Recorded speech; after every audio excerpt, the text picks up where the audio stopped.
Welcome to our weekly news. ఉంటుంది ఫిబ్రవరి 18 thumb appreciation day.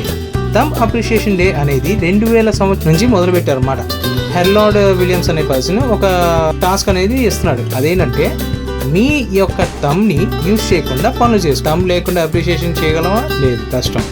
And challenge చేయగలమా? కష్టం. So మీరు మీ థంబ్ ని యూజ్ చేయకుండా పనులు చేయండి. సో నేను మీకు ఏకలవ్యుడు ద్రోణాచార్యుడికి తన థంబ్ ని త్యాగం చేసినట్టు ఈ రోజు మీ థంబ్ ని మీకోసం త్యాగం చేసి చూడండి. సో అందుకోసం నేను మీకు ఒక 3 టాస్క్ ఇస్తాను. మీ షర్ట్ బటన్ ని థంబ్ లేకుండా వేసుకోవడం ట్రై చేయండి. రెండోది పెన్ తో రాయడం థంబ్ లేకుండా చేయండి. మూడోది వాటర్ బాటిల్ క్యాప్ థంబ్ లేకుండా ఓపెన్ చేయండి, ట్రై చేయండి. సో ఈ 3 పనులు చేసిన తర్వాత మీరు మీ ఉద్దేశం ఏంటనేది కింద కామెంట్ లో రాయండి, నేను చూస్తా.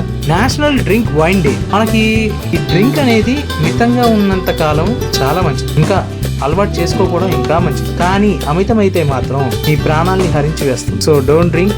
If you drink just only limited quantity ఉంది. నేషనల్ డ్రింక్స్ వైన్ డే ఇది 2007లో లార్డ్ ఎంసీ కల్లా అనే అతను కనిపెట్టాడు అనమాట. అండ్ ఇది 8,000 ఏళ్ల చరిత్ర నాటి ఈ మేకర్స్ ఎంత కష్టం ఉంటుంది ఏంటి అనేది ఎక్స్ప్లెయిన్ చేయడం కోసం ఈ రోజుని సెలబ్రేట్ చేస్తుంటారు అనమాట. ఉన్న మందులో కల్లా వైన్ అనేది ఒక అరుదైన మరియు పురాతనమైన విద్యం అనమాట. సో ముఖ్యంగా వైన్ తక్కువ మోతాదులో తీసుకొని ఉంటే హెల్త్ కి మంచిది. స్టార్టింగ్ లో చెప్పినట్టు టైప్ 2 డయాబెటీస్ కూడా ఇది చాలా ఉపయోగపడుతుంది. ట్రై చేయండి, బట్ తక్కువగా లిమిటెడ్ గా తీసుకుంటే చాలా మంచిది. చాలా తక్కువగా లిమిటెడ్ గా తీసుకుంటే మీ ఆరోగ్యానికి చాలా మంచిది అన్నమాట.